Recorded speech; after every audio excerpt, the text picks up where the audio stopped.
तो स्टार्ट करते हैं जी। सबसे पहले आज का जो हमारा लेक्चर नंबर 1 है, इसके अंदर हम लोग क्या करने वाले हैं। लेक्चर नंबर 1 में हम लोग क्या करने वाले हैं जी, बेसिक कंसेप्ट्स को कवर करेंगे।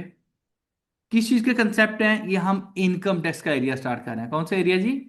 इनकम टैक्स का एरिया स्टार्ट कर रहे हैं। क्योंकि है आपका इनकम टैक्स ऑर्डिनेंस। क्या चीज है जी? Income tax ordinance.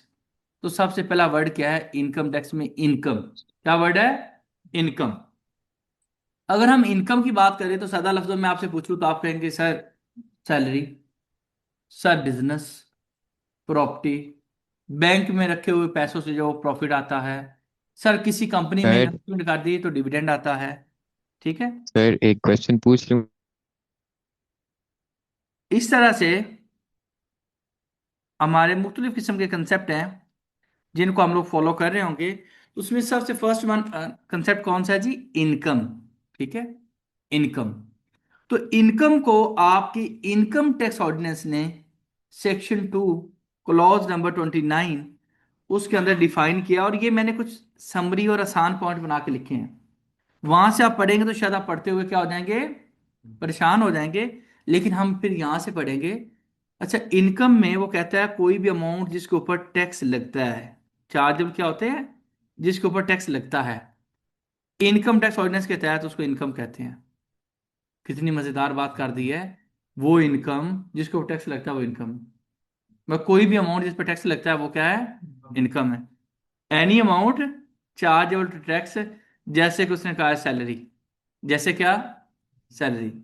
फिर कहता है जिस चीज पे टैक्स कटता है। ये हम इसके ऊपर ज्यादा डिस्कशन करने वाले हैं। जिस चीज के ऊपर टैक्स कटता है, मैंने कहा कैसे? कहता है जैसे डिविडेंड। डिविडेंड क्या होता है? जब आप कंपनीज में पैसे डालते हैं, इन्वेस्टमेंट करते हैं, वहां से प्रॉफिट आता है, तो उसको क्या कहते हैं? डिविडेंड। तो डिविडेंड भी कहता है इनकम है। जैसे बोनस शेयर लिखा है, बोनस शेयर को फिलहाल के छोड़ दें, आप ही समझे बैंक से आने वाला प्रॉफिट, उस पर भी टैक्स कटता है। अगर किसी चीज पे टैक्स कटता है तो वो क्या है? आपकी इनकम है। उसके बाद कोई भी ऐसी चीज जो इनकम मान ली जाए, जैसे रॉयल्टी है, ये कुछ ऐसी चीजें जो आपको आगे चल के समझ आएंगी, ये भी इनकम है। अच्छा, ये जो ब्रैकेट वाली चीज है ये लॉ में नहीं लिखी हुई। ये ब्रैकेट वाली चीज लॉ के अंदर नहीं लिखी हुई। लॉ के अंदर ये चीजें सिर्फ लिखी हुई हैं, ये ब्रैकेट से पहले वाली। अच्छा, कोई लॉस हो गया तो वो भी इनकम है। ये कब है, इसको भी फिलहाल के लिए छोड़ दें। बस बताने का मकसद छोटा सा ये था कि जिस अमाउंट पे टैक्स लगता है वो आपकी क्या बनती है? इनकम बनती है। फिर टैक्स क्या है? कहता है जिसका चैप्टर नंबर 2 के अंदर जिक्र है। किसके अंदर जिक्र है? सर चैप्टर 2 क्या है, इसको भी देख लेते हैं। तो आपने बिल्कुल भी परेशान नहीं होना, घबराना नहीं है। हम खोलते हैं इनकम टैक्स ऑर्डिनेंस को।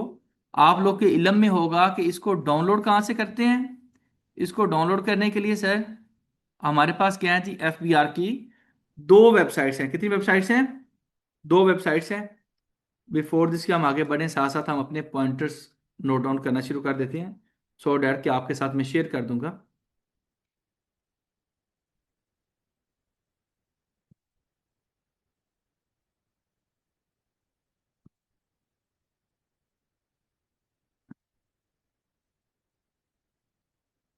स्प्रेडशीट। अच्छा, ऑनवर्ड जो कुछ भी हम लिखा करेंगे ना, ये स्प्रेडशीट की आपको एक्सेस दे दी जाएगी।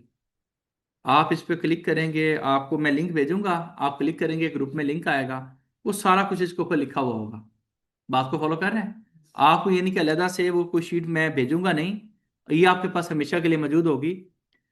तो यहाँ पे हम लिख देते हैं आपका CTA, हमारा दिसंबर बैच है, और ये हाइब्रिड में है, यानी कि फिजिकल प्लस ऑनलाइन। और ये हमारा 2025 का बैच है। ठीक है। और यहाँ पे हमारी क्लास नंबर 1 है, और ये हमारी 1 दिसंबर को क्लास हो रही है। क्योंकि हम क्या पढ़ने वाले हैं, इनकम टैक्स ऑर्डिनेंस। इस पूरे कानून का एक ही मकसद है।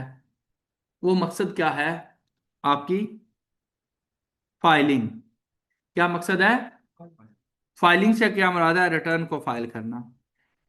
कोई बंदा उठता है वो कहता है सर नहीं, नोटिस भी तो आते हैं। मैं कहूंगा भाई नोटिस आते ही नहीं है अगर हमारी क्या हो, एक्यूरेट फाइलिंग हो। एक्यूरेट फाइलिंग को तो नोटिस आते ही नहीं है। एक और समझदार आदमी उठा, उसने कहा सर लाजमी नहीं है कि एक्यूरेट फाइलिंग को तो नोटिस ना आए, एक्यूरेट फाइलिंग में भी नोटिस आ सकते हैं, उसने कहा। मैंने कहा आ जाए, हम नोटिस को क्या कर देंगे, एक्सप्लेन कर लेंगे, यानी कि हम उसको आसानी से जवाब दे लेंगे। मेरी बात को फॉलो कर रहे हैं? तो नोटिस वाली बुराई जो है उसका जवाब आपका इनकम टैक्स ऑर्डिनेंस नहीं देता, बल्कि नोटिस आने की वजह ऑर्डिनेंस हो सकता है, लेकिन वो तब होगा जब आपकी क्या होगी, रॉन्ग फाइलिंग होगी। क्या होगी जी? रॉन्ग फाइलिंग होगी। यहां पे सबसे फर्स्ट वर्ड था कौन सा? इनकम। इनकम में हम बहुत कॉम्प्लेक्स नहीं करते। लॉ ने कहा एनी इनकम जिसके ऊपर टैक्स लगता है, जिसके ऊपर टैक्स कटता है, और ये और वो, हम कहेंगे भाई छोड़ दें सारी चीजों को। यहाँ पे हम ये कहते हैं 5 हेड्स हैं, जो कि टैक्स का कानून कहता है कि इनकम कहाँ कहाँ से आ सकती है। कितने हेड्स हैं जी? 5 हेड्स की बात करें तो इसको समझने के लिए हमने ये देखा कि आपकी एफबीआर की वेबसाइट है। इस वेबसाइट पे एफबीआर की अनाउंसमेंट्स होती हैं, इसी के ऊपर अपडेट्स होती हैं, और इसी के ऊपर ऑर्डिनेंस पड़ा हुआ है। क्लिक किया, आपका इनकम टैक्स ऑर्डिनेंस यहाँ पे पड़ा हुआ है, क्लिक कर लें। ये फर्स्ट वन जो है इसको हमने डाउनलोड करना है। ये हर साल चूंकि कानून में हमारे बजट के जरिए तब्दीलियां आ रही होती हैं, अपडेट्स आ रही होती हैं, तो ये जो अपडेट्स हैं ये इस कानून में यहाँ तक हुई हुई हैं 31। अगली तब्दीलियां तब आएंगी जब मिनी बजट आएगा, या फिर मिनी बजट नहीं आता तो अगले साल जाके जब नया बजट आएगा। मेरी बात को फॉलो कर रहे हैं? सो हम इस पे क्लिक करेंगे, इसको आप डाउनलोड कर लेंगे। अच्छा, जो लोग लॉयर्स हैं या नॉन लॉयर्स हैं, मैं आपको ये नहीं कहता कि इस कानून को लाजमी डाउनलोड करें, लेकिन मैं आपको ये बताऊंगा, मेरा आपसे वादा है, जब आप लोग इस बैच को कंप्लीट करेंगे तो आप में से कोई बंदा ऐसा नहीं होगा, वो वकील हो या नॉन वकील हो, कोई बिजनेस पर्सन हो या कोई बैंकर हो, जिसको कानून का भी नहीं पता हो। ऐसा मुमकिन नहीं है।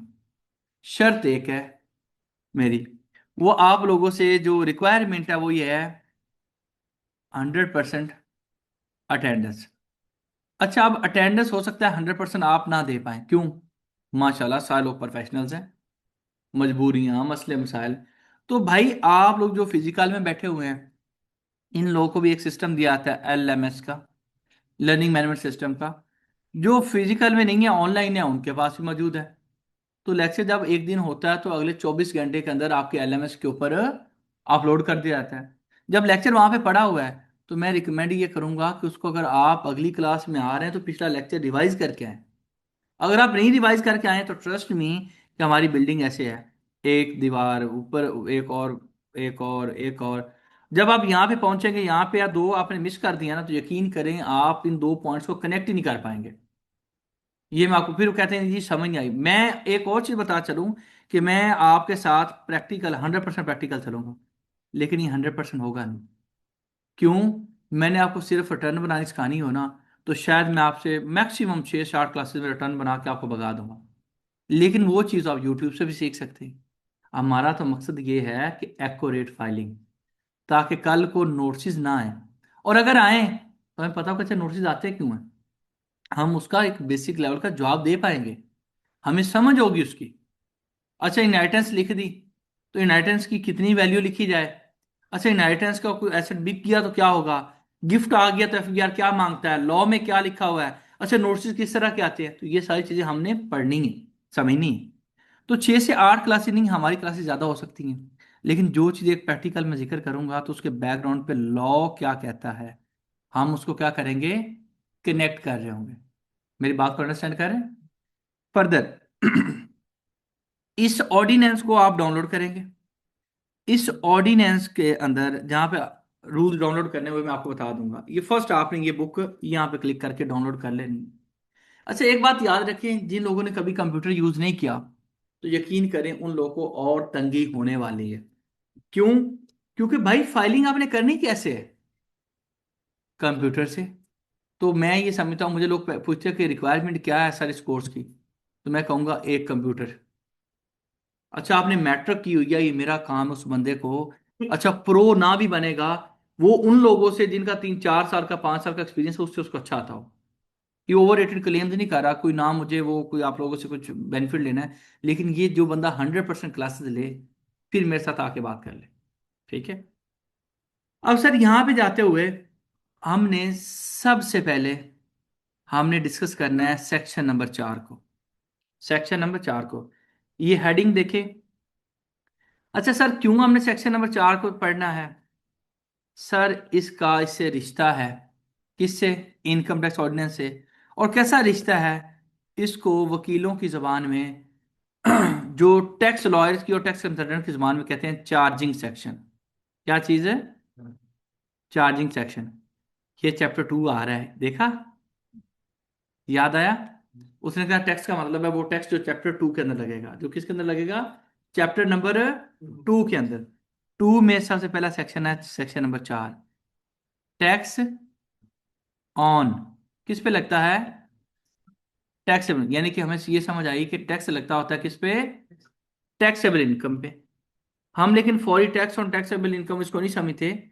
उसने टैक्स का मतलब भी ये बताया जो चैप्टर 2 में है। चैप्टर 2 में ये लिखा हुआ टैक्स ऑन है टैक्सेबल इनकम। आप टैक्सेबल इनकम क्या नहीं पढ़ते, पहले हमें सेक्शन नंबर 4 को पूरे को पढ़ना है। लेकिन ये 4 को अगर हम देखेंगे, मैं पहले लॉ में दिखाता हूँ फिर नोट्स में भी दिखा देता हूँ। 4 में अगर हम जाते हैं तो ये नीचे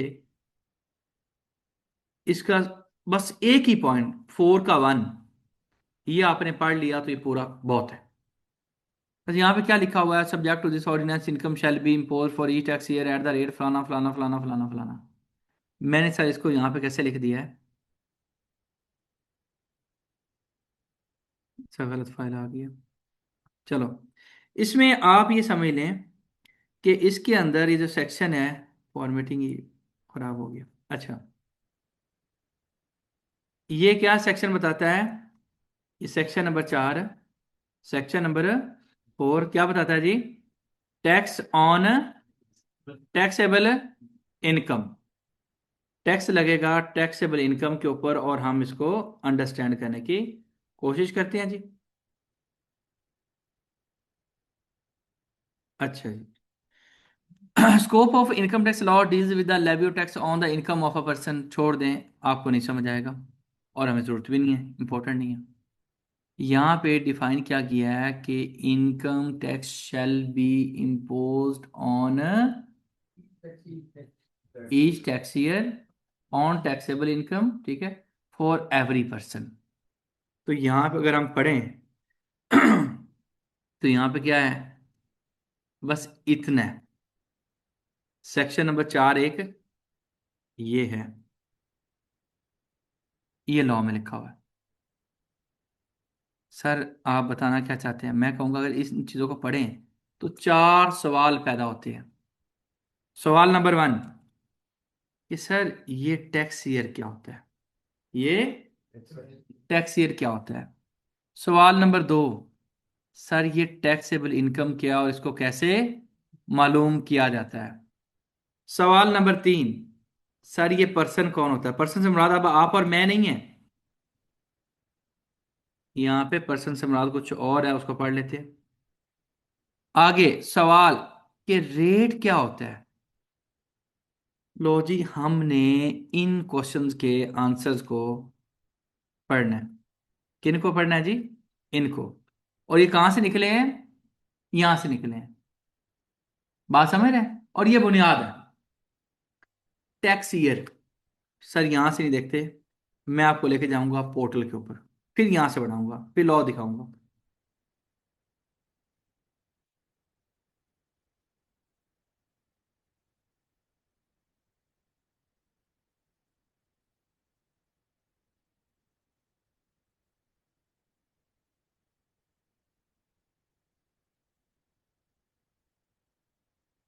पता नहीं कौन सा इसको फेयर लग रहा है और कौन सा अनफेयर लग रहा है।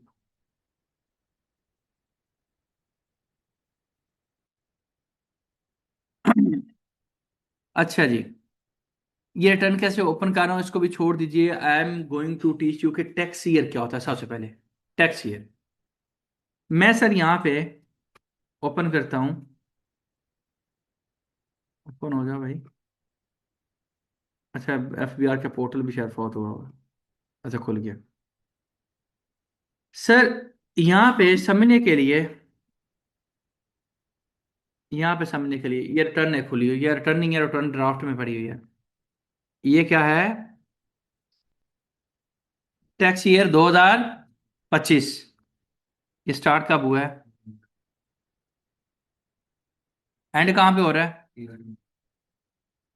इसका मतलब ये है, अब ड्यू डेट को फिलहाल के लिए छोड़ दे, फिलहाल के लिए ड्यू डेट को छोड़ दें। आपका टैक्स ईयर 2025 जो है, इसको 25 क्यों कहा गया? आप लोगों में से कई लोग इसको 24 25 भी बोलते हैं कि नहीं बोलते? अच्छा, कई लोग इसको सिर्फ 25 बोलते हैं। ये वाले गलत बोलते हैं, ये वाले सही बोलते हैं। ये कहाँ पे बात लिखी? पहले तो यहाँ पे आप देख लें कि जब यहाँ पे एंड हो रहा है, इसको 24-25 भी कहा जा सकता था। सर, हम आपकी बात को नहीं मानते। लीगल रेफरेंस दें। Sir, section number 74 sub section 1 जाके पढ़ लें। अच्छा, वहां पे क्या लिखा गया है? सेक्शन 74 सब सेक्शन 1 में लिखा गया है कि जून के साथ, इस 30 जून के साथ जो कैलेंडर ईयर अटैच है, वो आपका टैक्स ईयर है। मेरी बात समझ आई है कि नहीं आई? ये बात कहाँ पे लिखी हुई है? Section number 74 sub section number 1। ये क्वेश्चन हो गया जी हमारा, टैक्स ईयर क्या होता है। यानी कि टैक्स ईयर सबसे पहले हमारा 12 मंथ्स का होता है। नंबर 2, जुलाई से स्टार्ट होता है, July to June. The year attached with, किसके साथ है? शाबाश, विद जून। ये जून भी नहीं कहते, हम कहते हैं विद 30 जून बोलते हैं। Shall be named as tax year. ठीक हो गया सर? क्वेश्चन नंबर सेकंड, कि सर टैक्सेबल इनकम क्या है और ये कैसे मालूम होती है? तो हम चलते हैं सर, टैक्सेबल इनकम को समझते हैं। और टैक्सेबल इनकम को समझने के लिए हमें इसी सेक्शन के अंदर एक नए सेक्शन पे जाना पड़ेगा। यहाँ भी हम सेक्शन नंबर कहाँ पे गए हैं? 74 सब सेक्शन 1 के अंदर। यहाँ पे हमें जाना पड़ेगा सर, सेक्शन नंबर 9 के अंदर। कहाँ पे? जब 9 पे गए, control F9, taxable section number sir 9। Section number 9 पे जब हम गए, तो व्हाट वी सा। भाई, आपकी तरफ इंटरनेट खराब है, बाकी किसी बंदे को अगर आवाज कट के आ रही है तो बताएं। किसी और भाई को आवाज कट के आ रही है, ठीक है? भाई, दो लोगों से नहीं, अगर 80% लोगों को आवाज ठीक है तो आपकी 20% लोगों का इंटरनेट खराब है। मेरा टारगेट जो है, अगर बाकी लोगों का ठीक है तो आप अपना ठीक करवाएं। गुलाम अब्बास साहब, बहुत शुक्रिया। अब टैक्सेबल इनकम क्या होती है, इसके ऊपर टैक्स लगता है sir. The taxable income of a person for a tax year shell be, क्या होगी? Total income minus, total income minus deductible allowances. Minus है, क्या मतलब है? सर, मतलब ये है कि आपकी टैक्सेबल इनकम में से माइनस कर दिया जाए, किसको? डिडक्टिबल अलाउंसेस को। तो क्या आंसर आता है? शाबाश। तो फिर आ जाता है आपका टैक्सेबल इनकम। नहीं समझ आई? पहले हम इसको मैथमेटिकली यहाँ पे लिखने की कोशिश करते हैं। इनकम के 5 पार्ट्स अभी हमने नहीं देखे, यहीं से पैदा हो जाएंगे। हम ये समझते हैं कि भाई, वो कहता है टैक्स एबल इनकम बराबर है किसके? उसने कहा भाई वो बराबर है टोटल इनकम माइनस, अब सर ये क्या बला आ गई है, डिडक्टिबल अलाउंसेस। तो सर सबसे पहले फिर अगले स्टेप में हम क्या समझते हैं? Total income. हमें टोटल इनकम को समझना है। If we need to understand कि यार टोटल इनकम क्या होती है, तो भाई साथ उसने लिख दी है। उसको पता था आप पूछेंगे। उसने कहा the total income of a person shall be. क्या shall be? Person's income under all heads of income. Under तमाम हेड्स को इकट्ठा कर लें और उनका क्या कर दें? सम ले लें। अच्छा, पॉइंट नंबर बी को फिलहाल के लिए इग्नोर किया जाएगा। इसका सम ले लें तो क्या बन जाएगी? तो सर अब ये हेड्स ऑफ इनकम क्या है? All heads. तो अगला आंसर आ जाएगा। ये वो वायद एरिया है जिसके ऊपर ये सारे कनेक्ट किए गए हैं, वरना कोई बात उधर, कोई उधर, कोई इधर। अब ये 3 पॉइंट्स आपके गुड लक के उसने इकट्ठे लिखे हुए हैं। कहता है आपका जो हेड्स ऑफ इनकम है, जो उसने कहा था ना ऑल हेड्स, तो हेड्स कौन से हैं? Salary, property, business, capital gain, और जो इनमें किसी में भी नहीं आता वो कहाँ पे है? अदर सोर्स के अंदर है। वो कहाँ पे है? अदर सोर्स के अंदर।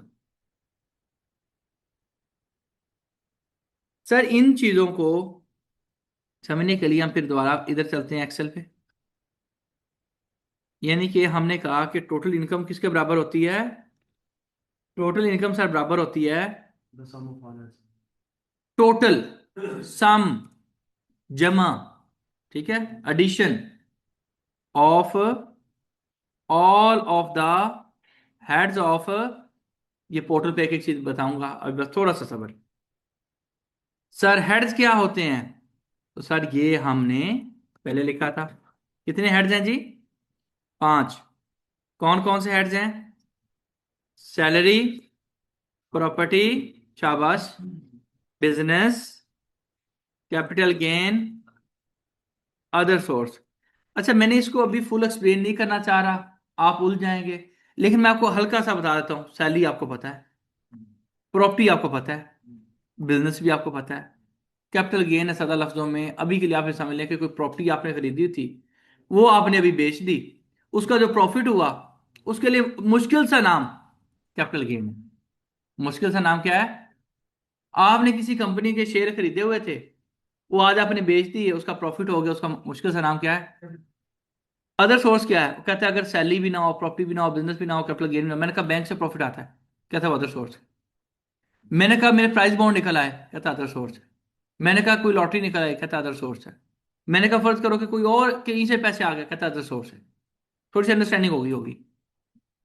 अब इन चीजों को हम पहले पोर्टल पे जाके देखते हैं कि ये जो बातें यहाँ पे उसने की हैं, क्या पोर्टल पे ये फिट भी बैठती हैं या ऐसे उसने कर दी हैं। तो हम चले गए पोर्टल पे। आप इसका साइज थोड़ा सा अभी रिटर्न ओपन करनी नहीं, अभी कंसेप्ट है अगेन टोटल का, टैक्सेबल का, ठीक है, हेड्स का। रिफ्रेश। पहले लम्हे में आप ये देख लो हेड्स के ऊपर, कि हेड्स के ऊपर आपको कोई परेशानी, कोई मसला, कि जो हमने लॉ में देखे क्या सेम हेड्स हैं कि नहीं है? सैलरी, प्रॉपर्टी, बस वर्ड उसमें बदल दिया एम्प्लॉयमेंट। सैलरी और एम्प्लॉयर और एम्प्लॉय के दरमियान जो रिश्ता होता है उसका क्या नाम होता है? Employment. Business, capital gain, other source, ठीक है। अच्छा, अब इसके अंदर हम एक काम ये करते हैं, पर थोड़ा सा एक्सेल में देख लें फिर वापस आते हैं। यहां पे अगर इसका टोटल कर दे, या इसको हम कह लें सम कर लें, सम कर लें, तो सम करने से जो आंसर आएगा इसको क्या कहेंगे? तो हम ये करते हैं सम, यहां से लेके यहां तक। अच्छा, 500 की सैलरी, और कोई भी और सोर्स ना हो तो सैलरी इनकम में क्या बन जाएगी? टोटल इनकम बन जाएगी, देख लो। अगर प्रॉपर्टी भी हो साथ तो वो 600 बन गया। अगर बिजनेस का भी 600 रुपया हो, रुपयों में देखना समझना आसान होता है इसलिए। कैपिटल गेन है ही नहीं, अदर सोर्स है 12 रुपए का, ठीक है। टोटल करना आपको आ गया। अभी इसी एग्जाम्पल को मैं पोर्टल पे आपको करके बताता हूँ, दिखाता हूँ। कॉलम एक एक देखा जाएगा, लेकिन जज्बाती नहीं होना आपने, बस चलना मेरे साथ है। ये इसलिए कहता हूँ कि बाद में होता है सर ये चीज़ रह गई है, सर वो रह गई है। रहे जब एंड पे लेक्चर खत्म हो जाए, पूरी क्लास एंड हो जाए, तो फिर बताइएगा।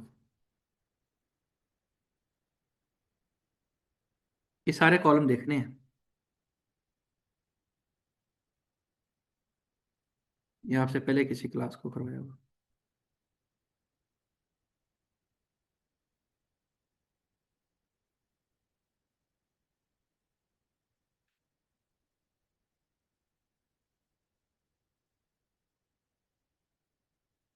ये आपको भी इंशाल्लाह, जैसे मैं देख रहा हूँ ना, आप देख रहे होंगे पता नहीं क्या कर रहे हैं। आप भी यही हरकतें करेंगे, मेरे साथ कुछ टाइम लगा लो। अच्छा जी। स्टिल सारा कोई बस डिलीट किया है, कुछ भी नहीं किया। जो कोई पहले लिखा हुआ था उसको क्या किया है, डिलीट किया है। इसको रहने दो। सर ये नजर आ रहा है, ये वाला page, salary, property, business, capital gain, जैसे मैंने लिखा था वैसे ही है। एक्सेल पे मैंने लिखा था। और इसके नीचे जाके क्या लिखा हुआ आ रहा है, लेकिन ये पता है कौन सी जगह है? ये आपकी रिटर्न में ये वाली जगह है। वो कंपोटेशन पे क्लिक किया हुआ है मैंने। बात को समझ रहे हैं? वो नीचे करके आ रहा है, थोड़ा सा और ऊपर जाएगा नहीं। ये वाला एरिया, ये ओपन कैसे हुआ है? सबसे पहले ये इसका बटन है, इसको लगा दिया, ये बंद हो गया। मतलब ये एक वो पॉपअप खुल जाता है। मैंने टैक्स चार्ज और पेमेंट पे उंगली लगाई, ओपन हो गया। और इसमें कौन सा वाला पॉइंट है? कंपोटेशन वाला। मैं कहता हूँ ये फेस है। फेस से क्या मुराद है? इसके अंदर जितनी भी आपकी इनकम है, सारी की सारी क्या होती है यहाँ पे। लेकिन मैं क्या करता हूँ, सबसे पहले आपको इसी एग्जाम्पल को पोर्टल पे दिखाने की कोशिश करता हूँ। अगर सिर्फ सैलरी लिखें और यहाँ पे आके पुट करें, सैलरी लिखी, कैलकुलेट कर दी, तो यही हमारी क्या बन जाएगी। ये देखो टोटल इनकम कितनी बन गई। टैक्सेबल को भी नहीं देखना। ठीक है। अब जल्दी से मैं बाकी भी लिख दूं। मैं इसमें से एक इनकम अपनी किसी वजह से प्रॉपर्टी वाली डिलीट कर रहा हूँ। ये भी वजह बतानी नहीं है, बाद में डिस्कस करेंगे। बिजनेस, बिजनेस पे गए तो हमने बिजनेस के अंदर 600 लिख दिया। ये ताकि मैं पोर्टल भी उस तरह चलेगा जिस तरह से हम समझ रहे होंगे, ये दिखाना है आपको। और 12 रुपया की क्या है, अदर सोर्स इनकम है। अदर सोर्स के ऊपर चले गए, आपके यहाँ पे बहबूद वाले पॉइंट में लिख देते हैं। खैर, आप ये देख लो कि आपका 1112 रुपये। और यहाँ पे कितने हैं? पोर्टल वैसे ही चलता है जैसे हमने लॉ में पढ़ा है और जैसे हमने एक्सेल पे समझा है। अब हम इसमें से एक स्टेप आगे चलते हैं, किस चीज पे? टैक्सेबल इनकम पे। ये टोटल इनकम है। भाई फोन यूज कर रहे हो या लिख रहे हो? अच्छा, पोर्टल खोल। उसके बाद अब इस इनकम में से एक नई चीज निकलती है, वो क्या होती है? टोटल इनकम में से टैक्सेबल इनकम। उसका फार्मूला क्या है जी हमारा? दोबारा से कॉपी करते हैं। अब यही वाला सिनेरियो ले लें जिसमें सारा सम लिया गया, कितने पैसे हैं। इसमें से डिडक्टिबल अलाउंसेस को निकाल दें। सर वो क्या होते हैं? डिडक्टिबल अलाउंसेस क्या होते हैं? सर ये मजे की चीज होती है। मतलब सर, जो चीजें टैक्स आपका कम करें, वो मजे की चीजें हैं। उसको आपको ढूंढना चाहिए लॉ में। तो मजे में दो चीजें आज की क्लास में लिखी थी और दो ही हमने पढ़नी थी। Number one, जक़ात। जक़ात को मैं पूरी लंबी डिस्कशन नहीं कर रहा फिलहाल। जक़ात क्या होती है? Deductible allowance. अब जक़ात सर किसको देनी है, कैसे देनी है? उसके लिए भाई टैक्स के कानून ने बात ही मुका दी। उसने कहा जक़ात एंड उशर ऑर्डिनेंस 19 कहता है इसमें जिन लोगों का जिक्र है उनको देनी है। उतने परसेंट देनी है जितना उस कानून में जिक्र है। खैर अभी हम उस पर बहस नहीं करते, डिस्कशन नहीं करते, वो बाद में देखेंगे। फिलहाल के लिए आपने ज़कात दी है, ये आपके लिए एक अच्छी चीज़ है। क्यों अच्छी चीज़ है? इसकी वजह से आपकी इनकम कम हो जाएगी। मैं करके बताता हूँ। ये लिखा हुआ है ना, total income minus deductive allowance. जब माइनस हो जाएगी और 1112 है और 50 रुपये ज़कात दे दो, तो आपकी टैक्सेबल इनकम क्या हो जाएगी? मैं करके दिखाता हूँ आपको। नंबर 2, बच्चों की तालीम के ऊपर किए जाने वाले अखराजात, जिसको हम चिल्ड्रन एजुकेशन एक्सपेंस कहते हैं। ये भी कितने किए जा सकते हैं, कितने नहीं किए जा सकते, उसको छोड़ दे फिलहाल के लिए। लेकिन ये भी क्या है आपका? डिडक्टिबल अलाउंस है।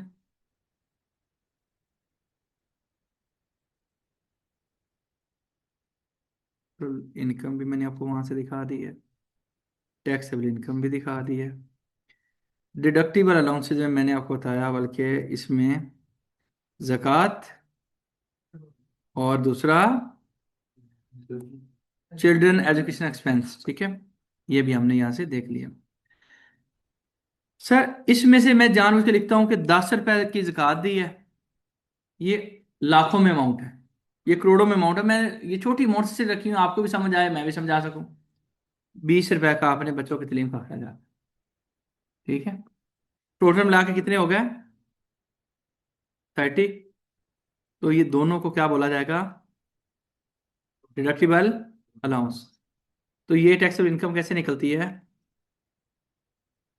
टोटल इनकम माइनस है, तो टैक्सेबल इनकम कितनी होगी? अभी हम इसको पोर्टल पे देखते हैं। अगेन हम ये भी टर्म समझ रहे हैं, हम पोर्टल नहीं समझ रहे हैं। ये पोर्टल पे इसलिए कि आपको समझ आ जाए कि अच्छा पोर्टल हमारी ख्वाहिश के मुताबिक ही चलता है जो हम कर रहे हैं। ये लिखा हुआ है डिडक्टिबल अलाउंस, लिखा हुआ है।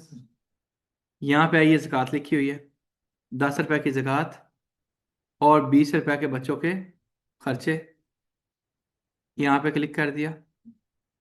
अच्छा कहता है भाईजान बच्चे कितने हैं वो बता दो। मैंने कही 2 है। कहता है कैलकुलेट करो दोबारा से। अब ये टोटल आपने देखा कि यहाँ पे 1 कर दिया, यहाँ पे इनएलिजिबल 19 कर दिया और यहाँ पे 20 कर दिया। तो इसके पीछे एक फार्मूला है, उस फार्मूले को अगेन अभी हम डिस्कस नहीं करेंगे। यानी कि यहाँ पे आपको बताना था, जो मैं कहता हूँ ये उस बात के लिए कि भाई कुछ चीज़ों के बैकग्राउंड पे थीम होते हैं जिसकी वजह से वो चीज़ें बताई नहीं जाती। तो अभी के लिए यहाँ पे इसको क्या कर दें? डिलीट कर दें। अभी सिर्फ ज़कात को रख लें। अभी किसको रख लें? ज़कात को। तो हमने इसको भी डिलीट कर दिया और इसको भी डिलीट कर दिया, सिर्फ 10 रुपये रहने दिए। अगर 10 रुपये रहने दिए तो यहाँ भी हमने क्या कर देना है जी? 10 ही हो गए। 1102 रुपये टैक्सेबल बनते हैं। पोर्टल पे आ जाओ, कंपटीशन पे आ जाओ, क्या बन गया है? अब total income and taxable income and थोड़ा सा डिडक्टिबल अलाउंसेस का आपको आइडिया हो गया कि डिडक्टिबल अलाउंसेस हमारे फायदे की चीज है, जो क्या कर देती है? हमारी इनकम को कम कर देती है। कितना करेगी इसके ऊपर हम पढ़ेंगे, ठीक है। ये क्लैरिटी आपको आई बिलीव होगी। अच्छा इसके बाद इस पॉइंट को नहीं देखना, हेड्स ऑफ इनकम भी हो गया। एक खौफनाक किस्म का पॉइंट वो हम पढ़ते हैं, विद होल्डिंग्स का। किसका? सर आप लोग को इल्म होगा, आप लोग जानते होंगे, आपको सैलरी आती है, उससे टैक्स कट जाता है। आपको बैंक से प्रॉफिट आता है, तो उस पर टैक्स क्या हो जाता है? कट जाता है।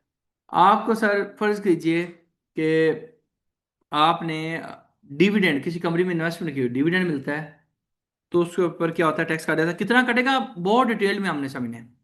उसमें भी टैक्स काट जाता है। ये कौन लोग हैं जो टैक्स काटते हैं? इनको किसने कहा है टैक्स काटे? ये टैक्स काटने के बाद करते क्या है? ये टैक्स जाता कहाँ पे है, ठीक है। और इसका हमें फायदा किस तरह से मिलेगा? क्योंकि ये जो टैक्स काटते हैं, ये इसकी आगे कैटेगरीज बनती हैं। ये कौन कैटेगरी बनाता है, इसको बस अभी के लिए समझ लें कि जो टैक्स करता है उसको क्या बोलते हैं, विद होल्डिंग। अब दो चीजों में फर्क है, आज समझ लें, क्योंकि एंड तक लोग इसमें परेशान रहते हैं और कंफ्यूज होते रहते हैं। ठीक है, वो क्या चीजें हैं जी?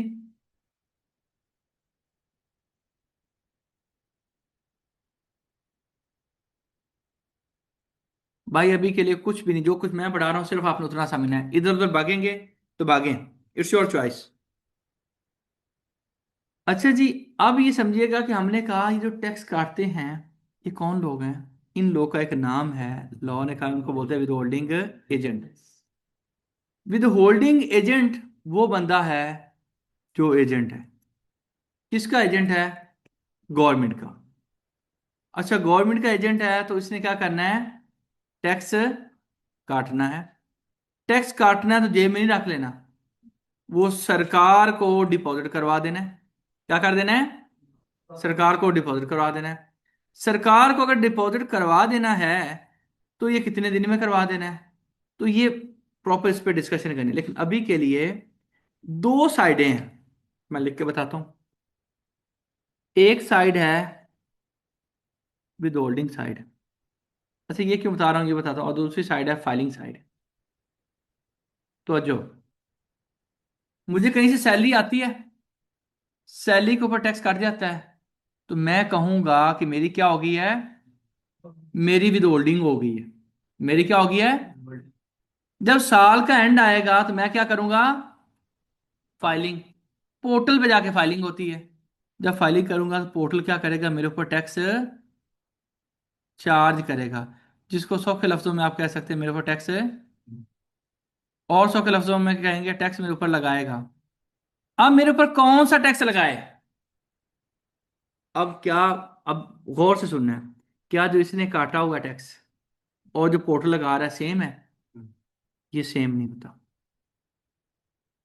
स्वाय सैलरी के ये सेम नहीं हो सकता, स्वाय चंद इनकम्स के। अभी हम उसके ऊपर बहुत डिटेल में नहीं जाएंगे। अच्छा, कुछ सिनेरियो में सेम भी हो सकता है, मैं ये नहीं कह रहा।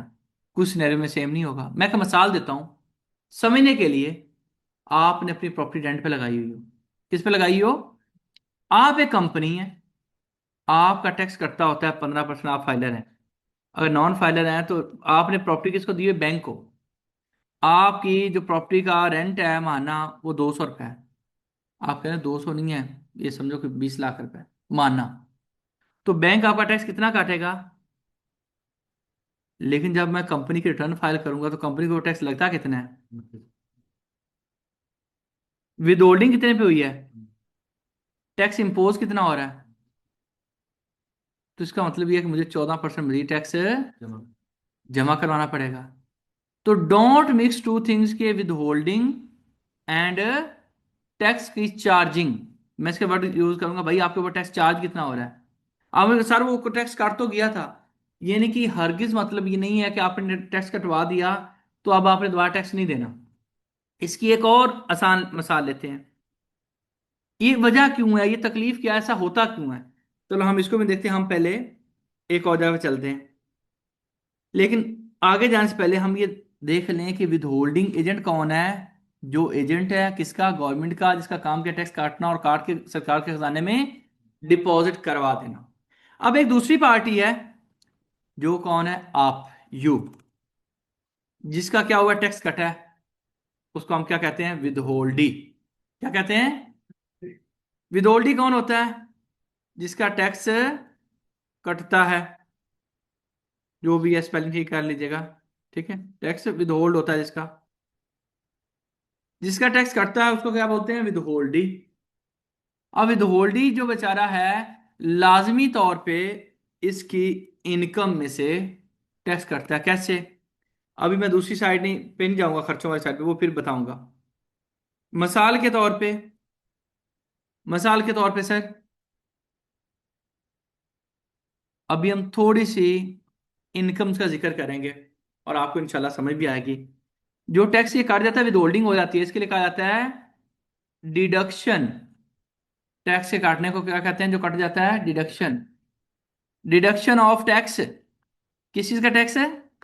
At source.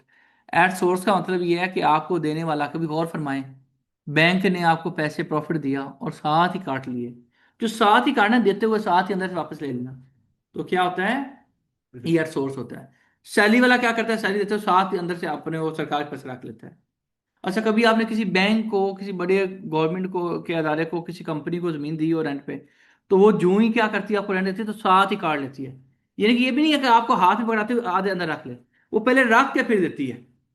तो ये टैक्स के पैसे रख के आपको जो इनकम मिलती है उसको हम क्या कहते हैं, ये टैक्स कट जाता है, इस टैक्स का क्या नाम होता है, deduction of tax at source. अच्छा, कहाँ कहाँ पे deduction of tax at source होती है, सेक्शन 149 सैलरी के केस में डिडक्शन ऑफ टैक्स एट, ये कहाँ पे लिखा हुआ 149 में। अच्छा, कौन करेगा, किसका होगा, किस रेट पे होगा, अभी नहीं पढ़ रहे, अब अगेन बनाते हैं। डिविडेंड, कंपनी के अंदर आपने इन्वेस्टमेंट की हुई है, शेयर्स खरीदे हुए हैं, वो शेयर्स जो खरीद रखे हैं, साल के बाद कंपनी ने पैसे कमाए, प्रॉफिट कमाया, उस प्रॉफिट का एक हिस्सा एज अ डिविडेंड वो डिस्ट्रीब्यूट किया था किन के दरमियान, शेयर होल्डर के दरमियान। उसका मुश्किल सा नाम क्या है, डिविडेंड। इसके ऊपर भी डिविडेंड आपको दिया जाएगा जी, 100 रुपये आपका प्रॉफिट का हिस्सा बनता है, चलो इसमें से 20 रुपये आप में दे दो, वो 20 भी नहीं, आपको 80 रुपये सिर्फ देगा। मेरी बात समझ रहे हैं। अच्छा, उसके बाद प्रॉफिट ऑन डेट, बैंक से आने वाला प्रॉफिट, उसको क्या बोलते हैं, प्रॉफिट ऑन डेट। इसको छोड़ दो, अब आप इसको भी छोड़ दो, इस पे आ जाओ। यहाँ पे आप एक हैं गवर्नमेंट के कॉन्ट्रैक्टर, आपने गवर्नमेंट के किसी महकमे को माल दिया, गुड्स, आपने सर्विसेज, यहाँ वकील हैं किसी सरकार के महकमे को सर्विस देते हैं, या आप कॉन्ट्रैक्ट कर लें, कॉन्ट्रैक्ट का मतलब ये होता है गुड्स प्लस सर्विसेज। कॉन्ट्रैक्ट कर लें तो उस केस में भी सरकार क्या करती है, पेमेंट एट सोर्स ले लेती है। यानी कि इसका मतलब ये है कि सर जब आप फर्ज करें एक्सपोर्ट करते हैं तो बैंक आपसे टैक्स एट सोर्स ले लेते हैं। अच्छा, इधर कौन करेगा, इधर कौन करेगा, वैसे तो अभी आपको थोड़ी सी पता है कि इधर एम्प्लॉयर आपका कर रहा होता है, इधर जो कंपनी आपको प्रॉफिट दे रही है वो कर रही होती है, इधर बैंक कर रहा होता है। लेकिन ये इस सेक्शन में लिखा गया है कौन करेगा, हम पढ़ेंगे उसको। मेरी बात समझ रहे हैं। तो अब दो चीजों में आपने फर्क आइडेंटिफाई कर लिया, कि एक विद होल्डिंग होती है और दूसरा क्या होता है, चार्जिंग। चार्जिंग का मतलब ये है कि पोर्टल आपका टैक्स क्या बना रहा है, विद होल्डिंग क्या है, आपका टैक्स कटा हुआ, हमारा टैक्स पेबल पता है कितना बनता है, पेबल। चार्जिंग कितनी, बन कितना रहा है, विद होल्डिंग कितनी हुई हुई है। मेरी बात समझ रहे हैं। फर्ज करो कि मेरी सैलरी पे, मैं इधर पोर्टल पे भी लिख के बताता हूँ, 24 लाख सैलरी है, उसका 1 रुपया भी टैक्स नहीं कटा हुआ, तो मुझे 2,30,000 रुपया टैक्स जमा करवाना पड़ेगा। अगर मैंने सैलरी 24 लाख लिखी और मैं कहूँ कि सारा टैक्स कट गया, तो मुझे टैक्स नहीं जमा करवाना पड़ेगा।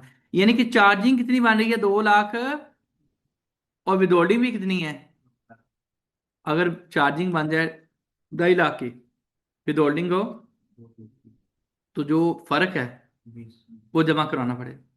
मेरी बात तो समझ रहे हैं।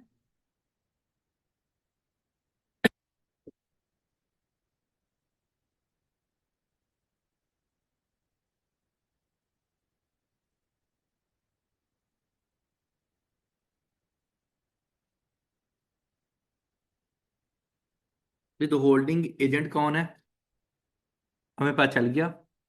विदहोल्डिंग कौन है, हमें पता चल गया। वो जो टैक्स कटता है उसका नाम क्या होता है, विदहोल्डिंग टैक्स। क्या कहते होते हैं, विदहोल्डिंग टैक्स, क्या बोलते हैं, विदहोल्डिंग टैक्स। भाई आपको अभी छोड़ दें, बस अभी वो कुछ भी नहीं, वो मैंने बता दिया है, बस अभी जो चीज क्लियर करवानी है, अब इस पे बताएं कि विद होल्डिंग एजेंट की नहीं समझ आई, विद होल्डिंग की नहीं आई, विद होल्डिंग टैक्स की नहीं समझ आई, मुझे जी टैक्सेबल इनकम की नहीं समझ आई, मुझे डिडक्टिबल अलाउंस का नहीं पता चला, ठीक है जी, मुझे टोटल इनकम का नहीं पता चला, मुझे हेड्स ऑफ इनकम का नहीं पता चला। ये पता नहीं चला तो ठीक है, अदरवाइज इसके बाहर तो मैंने कुछ बढ़ाया ही नहीं, अगर मैंने बढ़ाया तो आपने सुना ही नहीं है, ठीक है। अच्छा, अब इसके बाद सर, उसी में जब वापस चलते हैं, ये पढ़ चुके हैं, ये भी हम पढ़ चुके हैं। इसके साथ ना सिर्फ ये पढ़ा है, बल्कि सेक्शन नंबर, बल्कि हम ये कहेंगे, हमने टोटल इनकम, हमने टैक्सेबल इनकम, हमने शाबाश डिडक्टिबल, और डिडक्टिबल अलाउंसेस के अलावा हेड्स भी, हेड्स ऑफ इनकम भी पढ़ लिया, ठीक है। और इसके अलावा थोड़ा सा विद होल्डिंग्स के बारे में पढ़ लिया। अच्छा, टैक्स का जो कानून अप्लाई होता है वो किस पे होता है? पर्सन पे। पर्सन से मुराद मैं और आप नहीं है। इसके लिए देखना पड़ेगा सेक्शन नंबर 80 को। सेक्शन नंबर 80 के लिए कंट्रोल F, 80 फुल स्टॉप। यानी कि आपसे कोई बंदा पूछता है कि यार वो रिटर्न फाइल करनी है, तो कभी कोई बंदा कहता है इंडिविजुअल की, कभी कोई कहता है बंदा कंपनी की, कोई कहता है पार्टनरशिप की। पढ़ना हमने सब कुछ है, लेकिन इन सब को मिला के एक नाम दिया गया। समझो कि एक बोतल है, उस बोतल के अंदर तीन चार चीजों को कैद कर दिया गया है, इंडिविजुअल को भी, कंपनी को भी, एओपी को भी। पर्सन में कौन कवर्ड है? नेचुरल पर्सन्स, आप और मैं। उसके अलावा कौन है? और उसके अलावा कौन है? एओपी भी आपकी, और एसोसिएशन पर बाकी छोड़ दो, ठीक है, बाकी सारी चीज़ों को छोड़ दो, आपके लिए सिर्फ इतना जो प्रैक्टिकल है वो देख लो। अब कंपनी के अंदर एनजीओ भी शामिल है, कंपनी के अंदर आपके ट्रस्ट भी शामिल हैं, क्योंकि कंपनी का अगर आपसे ना रहा जाए और आपको खुजली हो, तो ये देखो कंपनी की पूरी डेफिनेशन दी गई है नीचे यहीं पे। इसमें कंपनी लॉ को नहीं देखना आपने। भाई कहाँ से आ रहे हो आप लोग? क्यों भाई? बड़ा आसान किया यार आपने आके। आपको लिंक मिला है? आपने ऑनलाइन क्लास ली है? कौन कौन से कंसेप्ट पढ़ लिए हमने, बताओ। वो जो नीचे जिन्होंने मुंह किया हो वो पहले बताएं। आप इनके साथ नहीं हो? या आपने कान बंद किए हुए थे?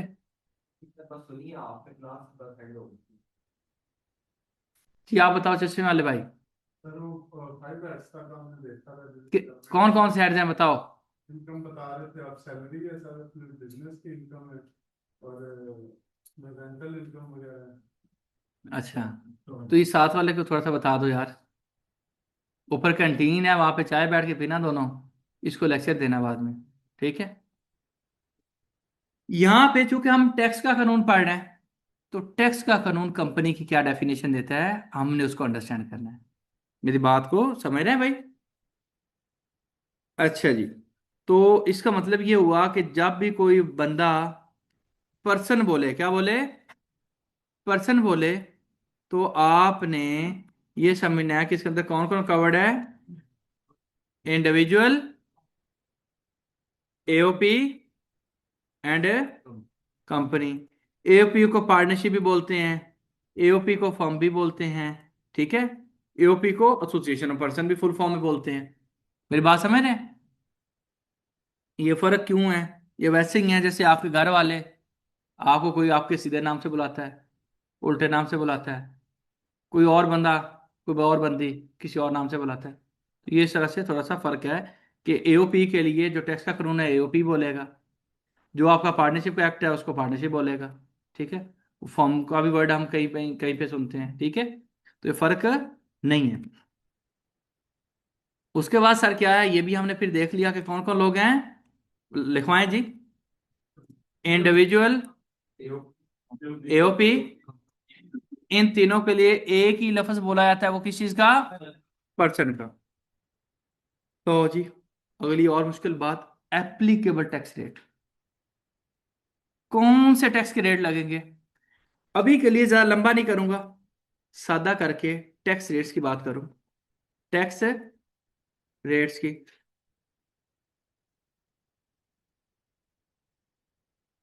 कितने किस्म के लोग हैं जी? तीन किस्म के लोग हैं। आप लोगों में से किसी से रहा नहीं जा रहा था, उसने कहा सर एलएलपी भी होती है। हो सकता है भाई, वैसे किसी ने नहीं कहा। मैं आपको बता दूं, टैक्स के कानून में ये जो है, ये दोनों एक ही हैं, टैक्स बिल्कुल डिटो 110%। और ये दोनों एक है। क्या मतलब है सर? बता देता हूँ, लेकिन मैं कहूँगा इंडिविजुअल के अंदर थोड़ा सा एक फर्क आ जाता है एक जगह पे। वो कौन सा फर्क है बताता हूँ आपको। पहले बात याद रख रहे, एलएलपी, लिमिटेड लायबिलिटी पार्टनरशिप हो या कंपनी हो, आज सिर्फ एक टैक्स बताऊंगा, इसके ऊपर फिक्स टैक्स है कितना? 29%। और भी टैक्सेस हैं वो बाद में पढ़ेंगे। आज की क्लास में कितना टैक्स है? 29%। बैंक भी कंपनी होता है तो बैंक के ऊपर कितना है? 44%। कितने परसेंट है? 44%। भाई क्या कर रहे हो? क्या कर रहे हो? अच्छा लिख रहे हो, ठीक है। मैंने कहा मोबाइल पे लगे हुए हैं नीचे। Individual and AOP. Sir AOP क्या करती है? दो लोग मिलके क्या करते होते हैं नॉर्मली? पार्टनरशिप। पार्टनरशिप का मकसद क्या होता है? बिजनेस होता है। क्या होता है? कोई दूसरी चीज तो नहीं हो सकता प्रैक्टिकली। हम बिजनेस की बात कर रहे हैं, हम कारोबार दुनिया की बात कर रहे हैं, हम प्रोफेशनलिज्म की बात कर रहे हैं। बिजनेस करेंगे आप लोग। और इंडिविजुअल क्या कर सकता है? बिजनेस भी कर सकता है, लेकिन नौकरी भी कर सकता है। नौकरी भी कर सकता है। मुझे ये बताओ कि आपका ये जो इंडिविजुअल है, इंडिविजुअल, क्या इसके अलावा जो एओपी है ये जॉब कर सकती है? मैं कहूँ हम दोनों भाई मिलकर पार्टनरशिप बनाएंगे, वो पार्टनरशिप जॉब करेगी, हम दोनों सो के ना रात को उठेंगे और वो पैसे लेके हम ऐशी करेंगे। ऐसा तो नहीं हो सकता। यानी कि एक कौन है? इंडिविजुअल है।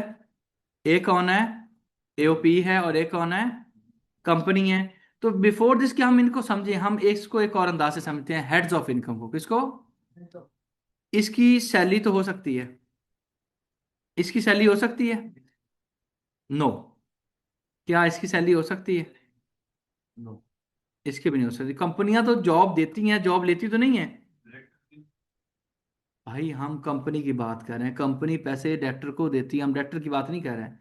We are talking about the company.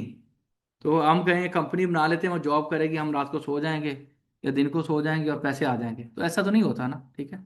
उल्टा हम कंपनी बना के उसमें लोग को जॉब देते हैं। अच्छा, नंबर दो, इंडिविजुअल के केस में आपके पास जमीन हो, आप रेंट पे लगा दें, तो वहां से आपको क्या आ रही हो? ये भी तो हो सकता है कि जो आप पार्टनरशिप बिजनेस कर रहे हैं, कल को आप बहुत ज्यादा बिजनेस तो करते ही जाएं, कल को पैसे ज्यादा इकट्ठे हो जाएं। हो सकता है, मैं ये नहीं कह रहा लाजमी है, हो सकता है कि आप पार्टनरशिप के नाम पे क्या ले लें? प्रॉपर्टी ले लें। अच्छा, ये प्रैक्टिकल होती है मिसालें। प्रॉपर्टी ले लें और उसको किस पे लगा दें तो आपकी ईओपी की भी रेंटल इनकम आ जाए। आ सकती है। कंपनी के नाम पे प्रॉपर्टी हो, आ सकती है।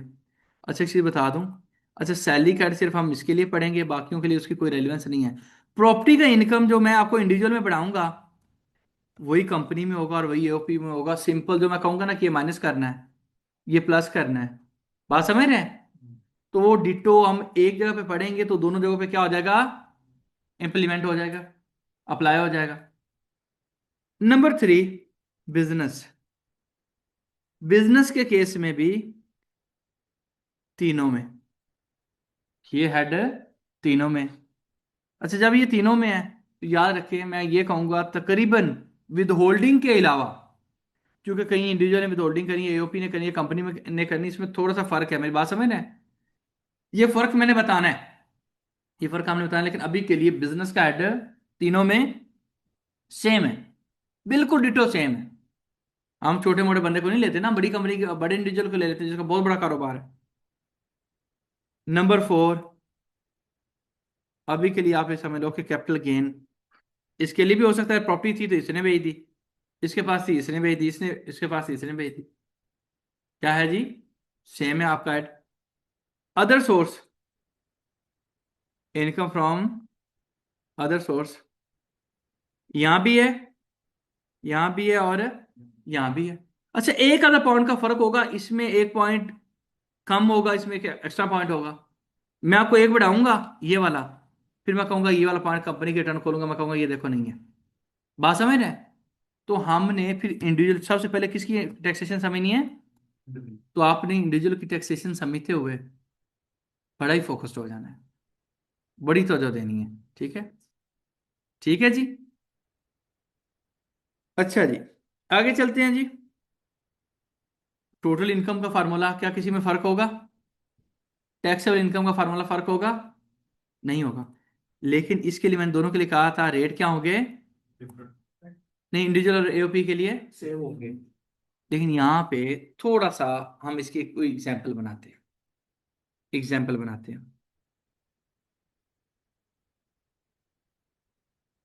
बोर तो नहीं हुए? ऑनलाइन वालों जाग रहे हो?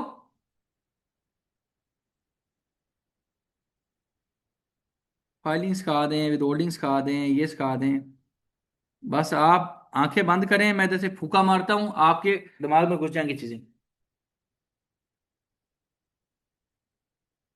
बस सीखते कौन, हमें बहुत जल्दी है। अच्छा जी, अब हम समझते हैं जो इंडिविजुअल होता है ना, इंडिविजुअल, इसके लिए टैक्स के दो टेबल हैं। टैक्स के कितने टेबल हैं? टैक्स के कितने टेबल हैं? टू टेबल्स हैं। एक ये तरीका है, टेबल्स को कॉपी पेस्ट करके आपको कहूंगी ये लगे। दूसरा तरीका ये है कि मैं आपको कानून में से आज ढूंढ के बताऊंगा, अगला साल हो, उससे अगला साल हो, यहां तक के कोई और बात गलत ना हो जाए, आपका टैक्स का कानून बदल जाए। अच्छा, कैसे बदलेगा? बदलने से बाद मैं बजट की बात नहीं कर रहा। जैसे जौलक साहब आए, उन्होंने आपका वो कानून बना दिया। मुशर्रफ साहब आए, उन्होंने बना दिया। अब बोला हुकूमत भी बना सकती है, कोई इलेक्टेड गवर्नमेंट बना दे। कभी कानून बदल जाए, नया कानून आ जाए, तो हो सकता है चीजें आगे पीछे हो जाए। लेकिन आज जो हम समझेंगे, आपके जब तक ये कानून बदलता नहीं है, जो उसकी जगह है, एक स्पेसिफिक जगह, वहीं पे टैक्स होगा। मेरी बात समझ रहे हैं? तो आपने तवज्जो से एक दफा समझ लेना है। आपको किसी को फोन करने की जरूरत नहीं पड़ेगी। कैसे समझ लेना है? आपने ये जो कानून है इसको डाउनलोड करना है। जब भी कभी आपको रेट देखना हो, इसको देखना है, तो इसके अंदर आपके क्या है जी? सेक्शंस क्या है? आपने कंप्यूटर में डाउनलोड करके कंट्रोल एफ दबाना है, कंट्रोल प्लस एफ। 242। अच्छा, कई लोग कहते होंगे यार पता नहीं ये क्या कर रहा है। जिन लोगों को नहीं आता भाई कंप्यूटर में, उनके लिए बात कर रहा हूँ थोड़ी बहुत। 242 लिखना है, क्योंकि हमारे कानून के सेक्शन कितने हैं? 242। उसके बाद एक फुल स्टॉप लगा देना है, उसके बाद स्पेस दे देनी है, बैक स्पेस से, फिर एंटर कर देना है। वो कहाँ पे आ गया? 242 सेक्शन पे। अभी ये तो इंडेक्स पे है, मैंने इंडेक्स पे नहीं जाना, मुझे जहाँ पे 242 नंबर सेक्शन है वहां पे जाना है। फिर मैंने एंटर कर दिया, तो कहाँ पे आ गया है? 200। ले सर यहाँ पे क्यों आए हैं? सर एक मिनट रुक जाएं। लो जी, ये कानून यहाँ पे खत्म हो गया। नहीं, आगे क्या आ गया है? फर्स्ट शेड्यूल आ गया है। जो फर्स्ट शेड्यूल आ गया है सर, ये क्या बला है? रेट ऑफ टैक्स की बात करते हैं। और इसमें से आगे कौन है? इसकी डिवीजन वन है, यानी कि हम कहेंगे sir first schedule part one division one. Sir उसमें क्या है? अच्छा, एक बात याद रखें कि ये जो लाइन लगी होती है ना, थोड़ी सी वकीलों के लिए बात, जो कि नहीं पढ़ना चाहते, उनको बढ़ाने के लिए, ये जो लाइन लगी होती है, इसके नीचे आपने नहीं पढ़ना होता। क्योंकि आप पढ़ना नहीं चाहते, इसलिए मैंने बता दिया कि इसके नीचे नहीं पढ़ना, ताकि कुछ और आप पढ़ लें। तो ये नीचे वाला एरिया आपके लिए नहीं है। ये कभी होता था, आज ये मट्टी के नीचे दफन हो गया और ये मट्टी की दीवार बनी हुई है। ठीक है, दफन हो चुके हैं। अगले पे चले गए, ये पूरा दफन हुआ होगा। लॉ जी, इसके ऊपर भी शुक्र है अल्लाह का, सिर्फ ये नीचे दफन हुआ हुआ है, सिर्फ इतना को लॉ लिखा हुआ। क्या लिखा हुआ है जी? ये चार्जिंग रेट्स हैं, विद होल्डिंग नहीं, विद होल्डिंग के लिए किसी और जगह पे जाना है। यानी कि जो पोर्टल आपके मालूम करता है, मेरी बात समझ रहे हैं? जब आप पोर्टल पे इनकम नहीं लिखते, तो पोर्टल टैक्स का रेट आपके अमाउंट टैक्स निकालता है। किस रेट पे निकालता है अभी रेट नहीं दिखाया, बस ये बता रहा हूँ कि यहाँ पे आ गए हैं, नीचे वो दिखाता हूँ। कहता है the rate of tax imposed जो लगेंगे ऑन इनकम। अब ये इनकम का इसने वर्ड सही नहीं लिखा, यहाँ पे होना चाहिए ऑन टैक्सेबल इनकम होना चाहिए। क्योंकि टैक्स किस पे लगता है, भले भले लिख के देख लेना, ऑफ एवरी इंडिविजुअल, अब पर्सन नहीं बोला। एंड इसका मतलब ये है कि अभी जो नीचे रेट देगा अगले सफे पे होंगे, क्योंकि यहाँ पे वो दफन हुई है चीजें। तो ये क्या कहता है, shall be except salaried individual, इसको ये निकाल दो, इसको एक्सेप्ट को, यानी कि सैलरी वाले के रेट फिर कुछ वो डिफरेंट होंगे, उसको भी देख लेते हैं। Shall be as follows, shall be as set out in the following table namely. भाई अगर आसान कानून बता दिया तो वकील कैसे गुजारा करेंगे। तो ये इसलिए उन्होंने थोड़ा सा मुश्किल करने की कोशिश की, लेकिन इसमें से एक बंदे को निकाल दिया। किसको, कंपनी को। यानी कि अगर आपकी सैलरी होगी तो फिर आप यहां से निकल जाएंगे, कहां से, बोर तो नहीं हुए ना, हो जाओ तो दस्ते आज। अगले पेज पे गए, थोड़ा सा अच्छा याद रखिएगा, जैसे मैंने अभी देखा है ना, ये रेट यहीं पे होगा, जो रेट दफन हो जाएगा वो लाइन के नीचे हो जाएगा। मेरी बात समझ रहे हैं। अब ये रेट चूंकि ऊपर पड़ा हुआ है तो ये हमारे लिए रेट एक्टिव रेट है। क्या मतलब है, अगर आपकी इनकम टैक्सेबल इनकम 6 लाख तक हो तो कितना टैक्स है, पोर्टल पे जाके लिख लो, 6 लाख पे 1 रुपया भी टैक्स नहीं बनेगा। अच्छा लेकिन एक बात याद रखनी है, आपने मुझे फ़ोन करना है, किस बात पे आप फ़ोन करेंगे मुझे, आप पोर्टल खोलेंगे 2025 का, और कानून आपने खोला होगा 2024 का या 2026 का। आप कहेंगे सर मैंने पूरा टेबल पढ़ लिया, पोर्टल सही नहीं मालूम कर रहा, तो फिर इज्जत भी करूंगा आपकी, करनी चाहिए। तो यानी कि आपने बिफोर दिस के पोर्टल का वो टैक्स ईयर देखे, आपने देखना है कि मैंने ये किताब कौन सी खोली हुई है। मेरी बात समझ रहे हैं। ये गलतियां कौन गलतियां होती हैं, हमने पोर्टल को देखना है, क्योंकि जिस साल का रेट है उस साल लगेगा। हो सकता है अगले साल भी सेम हो, ना बदले, लेकिन अगर बदल गया तो फिर, अगर चेंज हो गया तो फिर, ठीक है। अगर आपकी इनकम, तो जो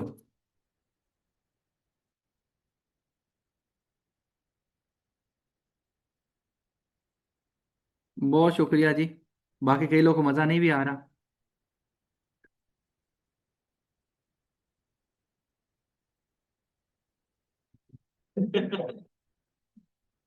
ये जो भी साहब हैं, मेरे साथ 1 साल लगाओ, आपकी तालीम 12 साल क्यों ना हो, मैं आपको लाख रुपए देता हूँ साल के बाद। लगाओ मेरे साथ 1 साल आके, मैं आपको तैयार करता हूँ, अल्लाह से डर के कहता हूँ, मैं आपको लाख रुपए दूंगा साल बाद। ग्रेजुएट है तो फिर आपको उससे ज्यादा भी दे दूंगा। सब्जेक्टों के भाई हम लोग सीखना नहीं चाहते, हमें बैठे बैठाए सब कुछ चाहिए, हम पढ़ना नहीं चाहते। आप बड़े सारे लोग यूनिवर्सिटी के जो ग्रेजुएट्स हैं क्यों धक्के खा रहे हैं। आज भी एक खातून आई, वो कहती जी मैं बीकन हाउस में टीच करती हूँ। मैंने कहा आपकी टीचिंग का हमारे अदारे से क्या लेना देना।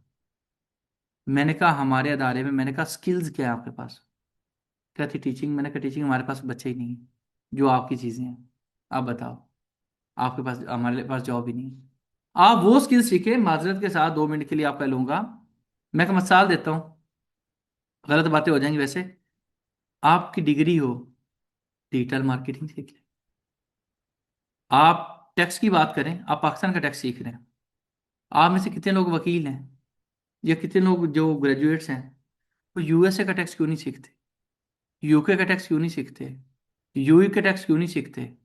आप यानी कि पाकिस्तान की विंडो तो ओपन करना चाह रहे हैं, पूरी दुनिया की विंडो क्यों नहीं ओपन करना चाह रहे हैं। आप इसको छोड़िए, डिजिटल मार्केटिंग किस कारोबार की जरूरत नहीं पूरी दुनिया में। आप सर दूसरी बात करें जी, जो फाइनेंस के लोग हैं, MS excel and power BI सीखें। अच्छा हर बिजनेस की, हर फाइनेंस बिजनेस की जरूरत है, हर बिजनेस की, ठीक है।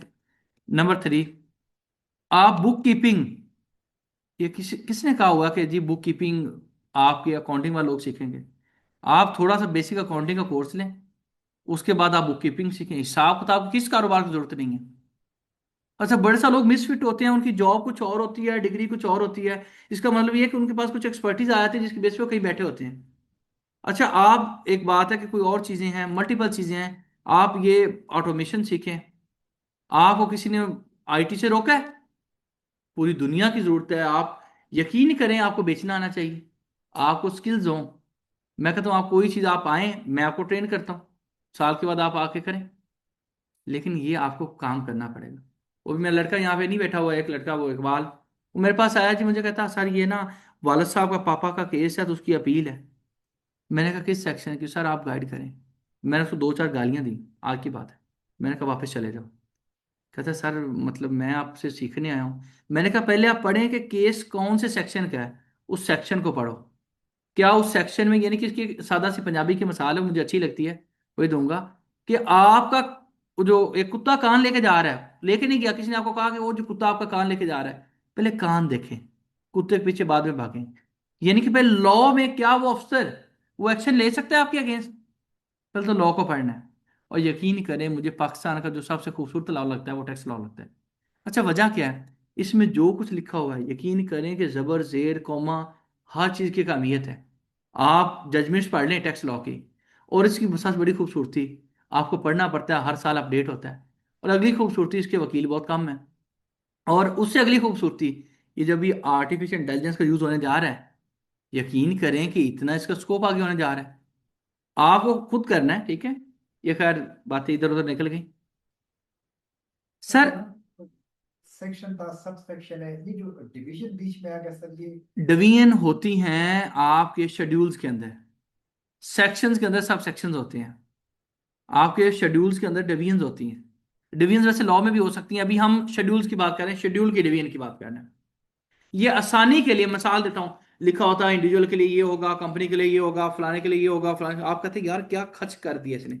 अब फिर डिवीजन वन में इंडिविजुअल एओपी, डिवीजन टू में कंपनी, डिवीजन थ्री में बाकी जो विद होल्डिंग्स हैं, तो वो हम उसको देखेंगे ना, तो एक खूबसूरती के लिए ना, मैंने अपने स्वास पूछा सर ये क्यों डिवीजन और रिसर्च क्यों की गई? उसने कहा बेटा बेसिकली लॉ को, अगर ये सेक्शन में कोई रेट कहीं होता, कोई कहीं होता, उन्होंने पहली खूबसूरती ये की कि सेक्शन के अंदर रेट नहीं लिखे, उनको उठा के फर्स्ट शेड्यूल में कर दिया ताकि खूबसूरती आ जाए। फिर फर्स्ट शेड्यूल में एरिया बना दिए। मेरी बात को अंडरस्टैंड कर रहे हैं? तो ये कानून दानों की, लॉ वालों की बातें हैं, ठीक है। एनक वाले भाई आप इधर आओ। आप आप आपकी बात कर रहा हूँ। जी जी, आपको आपको आपको यहाँ आ जाओ। नहीं नहीं, उनकी उनकी उनकी, आप आओ यहाँ पे आओ, इधर आ जाओ। अच्छा जी, अब सेकंड, इसको हर एक पॉइंट को कहते हैं स्लैब। भाई कोई वजह नहीं है, वो वैसे इकट्ठे दोस्त बैठते हैं, तो मैंने कहा ये ज्यादा पढ़ने वाला बच्चा है इसलिए आगे बुला लिया। वो आपको पढ़ने नहीं देगा साथ वाला, मैं जानता हूँ उसको।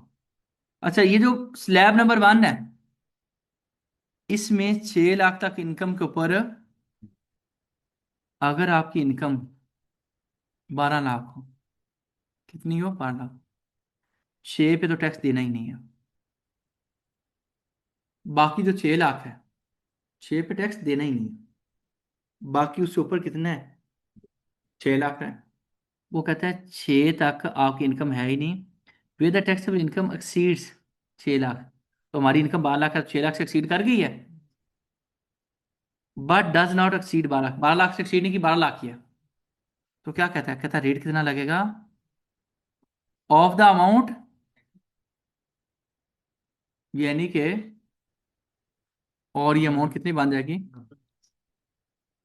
मेरी बात को अंडरस्टैंड कर रहे हैं? यस। अब अगली बात, तो जो यहीं पे बोलना नहीं है किसी ने, समझना, समझना ये है कि आपका 6 पे टैक्स है ही नहीं, आपके इस 6 पे कितना टैक्स बन गया? अच्छा, इसने बजाय कि कोई बंदा होता उसकी इनकम कितनी होती, फर्ज करो 32 लाख होती, कितनी होती? वो क्या करता, ये ज्यादा हो गया। अच्छा वो क्या करता, चलो टैक्स ठीक कर लेना। वो कहता यार 6 लाख पे टैक्स है नहीं, अगले 6 लाख पे इतना टैक्स है, तो इस तरह करता रहता। उन्होंने कहा नहीं, आप अपने 32 लाख को देखो कि ये किस स्लैब में आ रहा है, किस स्लैब में आ रहा है, और में आ रहा है। अच्छा, इसमें आखिरी स्लैब कहाँ पे एंड हो रहा है? इस 16 लाख तक आपको पता है कितना टैक्स बनता है इन तीनों स्लैबों को इकट्ठा करके? 1,70,000 रुपये बनता है। यानी कि पहले 6 पे है ही नहीं, अगले 6 पे कितना है, 90,000, और अगले जो हैं 6 लाख उस पे कितना है, निकालो अपने पास, आपको अंदाजा होगा। इस 6 का, इस 6 का 0 हम यहाँ पे हम लिख देते हैं। अगले 6 का कितना है, 90,000। ये कितना हो गया, यहाँ पे अमाउंट टोटल कितनी बन जाएगी। अच्छा अगला जो हमने डाला 4 लाख, यानी कि यहाँ पे कितनी बन गई, इस 4 पे कितना है 20%, तो कितना बन गया जी। आप टेक्निकली सोचिए कि इन तीनों स्लैब का टैक्स कितना बनता है, 0, 90 और 80। अब उसने आप लोग पे आसान करते हुए, ये जो पहला स्लैब फिक्स टैक्स आ रहा होता है फर्स्ट, ये क्यों आ रहा होता है, ये ऊपर वाले सारे स्लैब्स का इकट्ठा करके, हम इसको सादा लफ्जों में ये बताते हैं बेटा ये फिक्स टैक्स है। वो कहते हैं सर फिक्स टैक्स क्यों है, हम कहते हैं पिछली सारी स्लैब्स का इकट्ठा होकर आता है। वो कहते हैं सर इस स्लैब के ऊपर इतनी इनकम में कितना टैक्स लगेगा, हम कहते हैं इतना। मेरी बात को समझ रहे हैं। अच्छा यहाँ पे एक और सवाल पैदा होता है, वो कहते हैं सर ये टैक्स पे इंडिविजुअल के लिए कितना है। मैं कहता हूँ मुझे कभी आपने नहीं पूछना। आप कहते हैं सर क्यों नहीं पूछना। मैंने कहा कि भाई जैसे जैसे इनकम बढ़ती जाएगी टैक्स का रेट भी, ऐसा टैक्स का मैकेनिज्म जिसमें जैसे जैसे इनकम बढ़े वैसे वैसे टैक्स का रेट भी बढ़े, वैसे टैक्स के मैकेनिज्म को हम कहते हैं progressive rate of taxation. Progressive rate of taxation, यानी कि इनकम प्रोग्रेस कर रही है तो टैक्स का रेट भी क्या कर रहा है, प्रोग्रेस कर रहा है, टैक्स का रेट भी। अच्छा अब इसमें से आपको ये समझ आ गया कि एक तो टेबल ये है, ये किस पे लगता है, आप पोर्टल पे कभी भी आप अपनी इनकम डालिएगा, अगर आपकी इनकम 12 लाख हुई, कितनी हुई, तो पोर्टल आपका टैक्स कितना बनाएगा, 90,000। यानी कि हम जाके,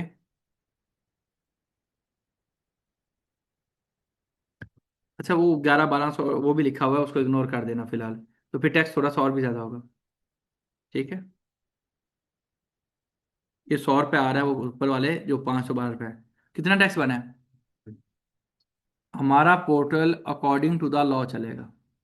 अच्छा इंटरेस्टिंग एक और चीज़ बताऊं, मैंने कानून खोला हुआ है 26 का और पोर्टल खोला हुआ है 25 का। आप कहेंगे सर ये क्या बात हुई, आपने अभी अभी कहा था मैं विजिट करूंगा। भाई ये रेट सेम है, चेंज नहीं हुए। बात को अंडरस्टैंड कर रहे हैं, यही इनएक्टेड रेट है अभी। ठीक हो गया सर, इसके बाद थोड़ा सा और आगे चले, थक तो नहीं गए।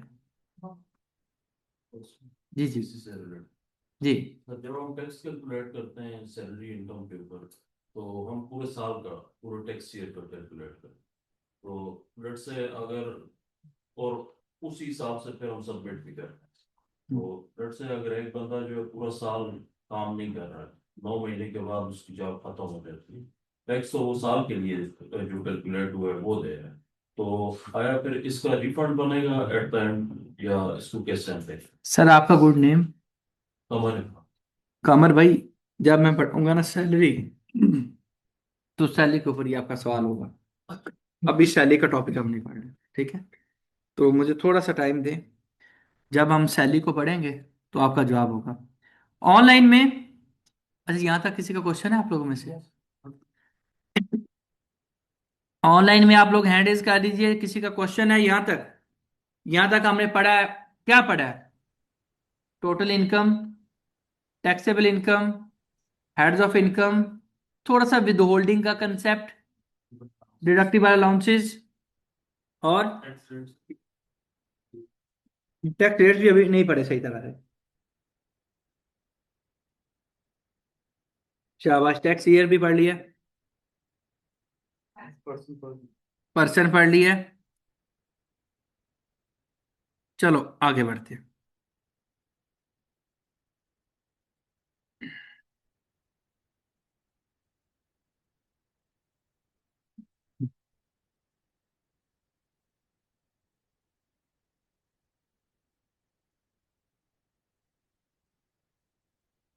बिल्कुल जी बिल्कुल।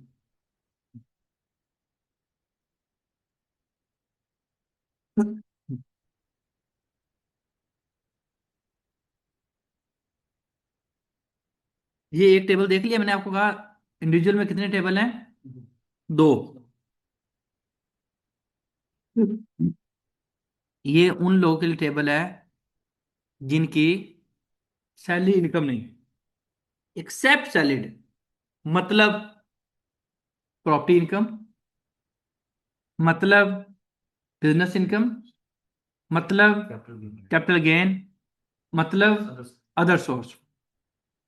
तो जो इंडिविजुअल हो उसके चार हेड्स हों, सैलरी को छोड़ दो, तो फिर कौन से रेट लगेंगे, ये वाले। बात हजम हो रही है कि नहीं? सर अगले सवाल चलते हैं, मैं कुछ बातें इंटरेस्टली गोल कर रहा हूँ। यहाँ पे आ जाओ। ये अगला टेबल है जो अगले सफे पे है, उसके ऊपर भी कुछ शरायत है, वो मैंने नहीं पढ़ी, जानबूझ के नहीं पढ़ी, कल बढ़ाऊंगा। यहां भी 6 लाख का टैक्स है नहीं है, लेकिन 6 से 12 तक होगा तो टैक्स कितना होगा, उधर कितना था, 15%। तो यहाँ पे कितना फायदा है, 14% फायदा है उन लोगों के लिए जिनकी इनकम 6 से 12 है। वहां पे अगला स्लैब था 12 से 16, और यहाँ पे 12 से 22। यहाँ पे रेट का क्या रेट है। फिर आज के बाद अगर कोई बंदा आपको बोले कि जी स्लैब रेट लगते हैं मेरे ऊपर, तो आपने कहना है हाँ ठीक है, स्लैब रेट, इसको क्या बोलते हैं, स्लैब रेट्स। थोड़े से अच्छे खूबसूरत अल्फाज में टैक्स ब्रैकेट्स। तो जी हम किस टैक्स ब्रैकेट में आप आते हैं, ठीक है। तो अब होता क्या है कि जिस ब्रैकेट में आप होंगे मैं टैक्स आपको नहीं बता सकता, यानी कि आपको क्या बताना है मुझे, टैक्स बताना है कि जी इसमें हम आएंगे। मेरी बात को फॉलो कर रहे हैं।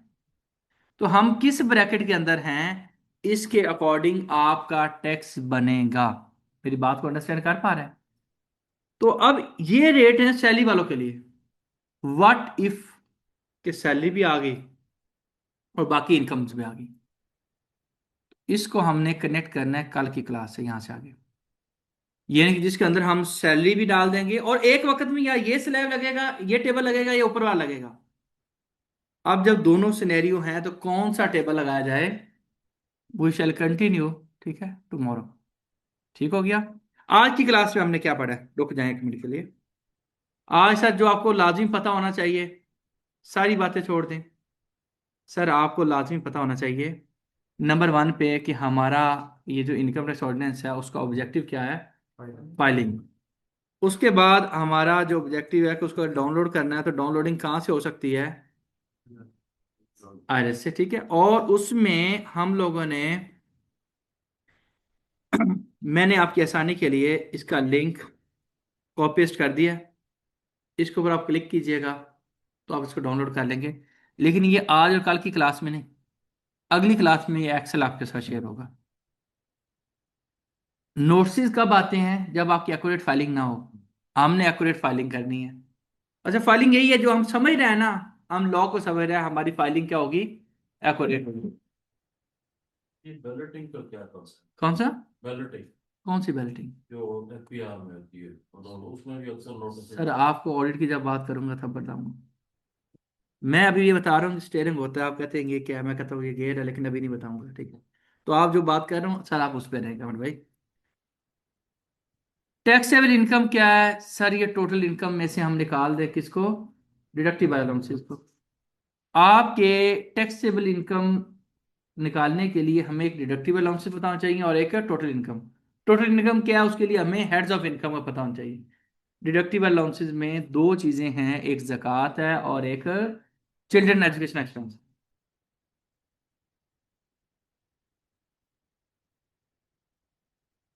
विद होल्डिंग, जो आपके मुख्तलिफ किस्म के टैक्सेस एट सोर्स कट जाते हैं उनको क्या बोलते हैं, विद होल्डिंग।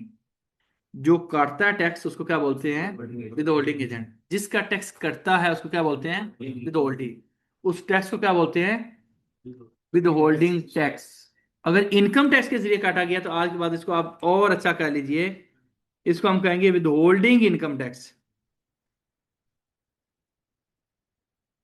इसको इनकम टैक्स विद होल्डिंग भी बोला जाता है, सिर्फ इनकम टैक्स विद होल्डिंग बोला जाता है, इसको विद होल्डिंग टैक्स भी बोला जाता है। बात समझ रहे हैं? पर्सन कौन होता है ये आपको पता होना चाहिए। टैक्स रेट्स अभी मैंने आपको बताया कि आपके एओपी के लिए तो वही टेबल है, और वही टेबल किसके लिए है? इंडिविजुअल के लिए। लेकिन सैलरी आएगी तो फिर टेबल चेंज हो जाएगा। लेकिन सैलरी प्लस अगर बाकी सोर्सेज आ गए तो अब कौन सा टेबल लगाएं, ये हमने क्या करना है, कल देखना है।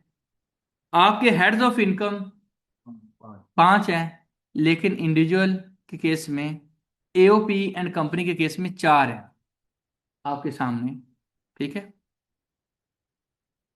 2 टेबल हैं, एक कौन सा, सैलरी वाला, और फिर एक सैलरी के बगैर वाला, अदर।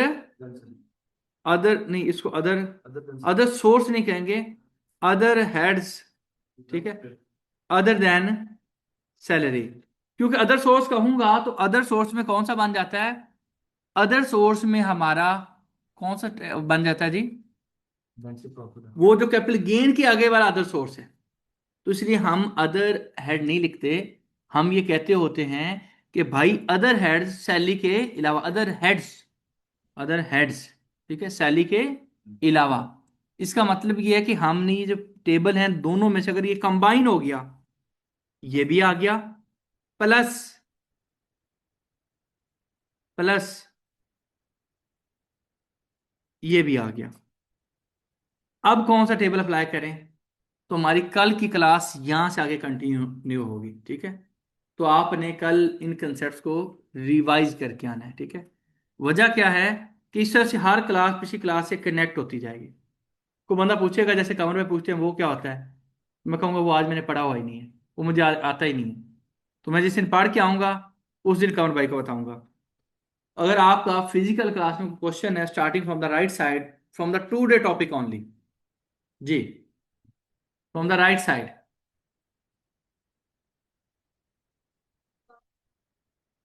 जी, आपको रिकॉर्डिंग डाउनलोडेबल नहीं मिलेगी। ये आपका एक एलएमएस होता है, लर्निंग मैनेजमेंट सिस्टम। अभी आज का और कल का लेक्चर हम लोग ओपन यूट्यूब पे डालते हैं, वो आपको भेज दिया जाएगा। उसके बाद जो थर्ड क्लास होगी वो हमारे एलएमएस पे, जिसका आपको स्पेसिफिक वो क्रेडेंशियल आपके होंगे, उस पर आप लॉग इन करेंगे तो वहां पे आपका लेक्चर पढ़ा होगा। ठीक है,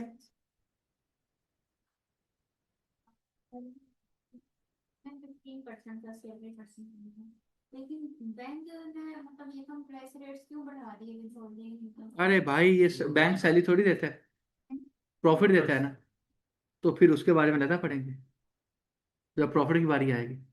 जी, मिड रो, मिड रो नहीं, लास्ट रो। अच्छा, एक चीज आपको गुर की बता दूं, इंसान क्वेश्चन से ज्यादा सीखता है। अभी ऑनलाइन के क्वेश्चन हो गए, आप जाना भी चाहे तो चले जाएं, लेकिन आपके क्लास का लिंक उसमें मौजूद है, वहां पे क्लिक करें। गाड़ी बाड़ी अगर आपके पास है तो सुकून से बैठ के सुनते जाएं क्वेश्चंस। उन क्वेश्चंस के अंदर से भी आपको सोचने और समझने का मौका मिलेगा, आपकी सलाहियत और बिल्डअप होगी। ठीक है, तो बाकी अगर आप लोगों ने बैठना है तो बैठ सकते हैं, जाना है तो जा सकते हैं। भाई जब मैं कहूँगा ना ऑनलाइन की बारी आ गई तो फिर आप लोगों को बाद में जवाब दूंगा, लेकिन अभी मैं जवाब दे रहा हूँ, लेकिन जब होगी तीनों रोज तो फिर इनकी बारी है। चलो खैर, कमर साहब। जी। सर, अगर कंपनी के एसेट सेल होते हैं और उसके सर ऊपर सर नहीं, नहीं, अच्छा, टॉपिक से नहीं है भाई। भाई जब बारी आगे आएंगी वो तब पूछिएगा। वैसे आपने मेरे साथ क्वेश्चन करने हैं, अंडरस्टैंडिंग लेनी है, तो कुछ आता है नहीं आता, और क्लास के बाद आप करें मुझे, ठीक है। लेकिन वैसे आप पूरा कंपनी लॉ पढ़ लें, वो सेक्शन आपकी वाइडिंग आपकी बातें कर लें, स्टैकिंग ऑफ की बातें कर लें, सारी कर सकते हो जी। सर एक आपने बताया ना कि विद होल्डिंग टैक्स कटता है आपकी सैलरी में से, और फिर वही जब सालाना रिपोर्ट तैयार होती है उसमें से चार्जिंग कटती है, चार्जिंग होती है। Charging Charges। पोर्टल कहता है कितना टैक्स बनता है। ये ऐसे ही है कि जैसे फर्ज करो कि आपके खर्चे कितने हैं करके, और आपके पास इनकम कितनी है, दोनों चीजों में फर्क है ना, फर्क है। बिल्कुल इस तरह से आपका पोर्टल कहता है कितना टैक्स बन रहा है, जैसे आपके खर्चे कितने बनते हैं, आपके पास हैं कितने, वो ये कि आपका टैक्स कितना कटा हुआ है।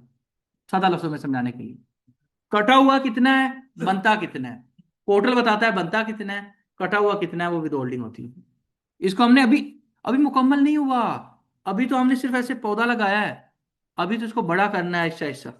You have to wait for it के सच इज क्लियर। डिफरेंस आता है दोनों। सर बहुत फर्क आएगा। अभी वो आप फ्यूचर में कहेंगे यार ये मैंने क्वेश्चन क्यों पूछा था, क्योंकि ये जब 2-4 क्लासेस और आगे जाएंगे। चलें जी, थैंक यू सो मच। बैठने वाले बैठ सकते हैं, जाने वाले जा सकते हैं। मिस्टर जुल्फकार अली ऑनलाइन में। मिस्टर जुल्फकार अली, मिस्टर जुल्फकार साहब अपने आप को अनम्यूट कीजिए, क्वेश्चन पूछिए, मैं आपको ओपन कर रहा हूं। ठीक है जी। चलें मिस्टर जुल्फकार साहब माइक को अनम्यूट कीजिए प्लीज। वालेकुम सर।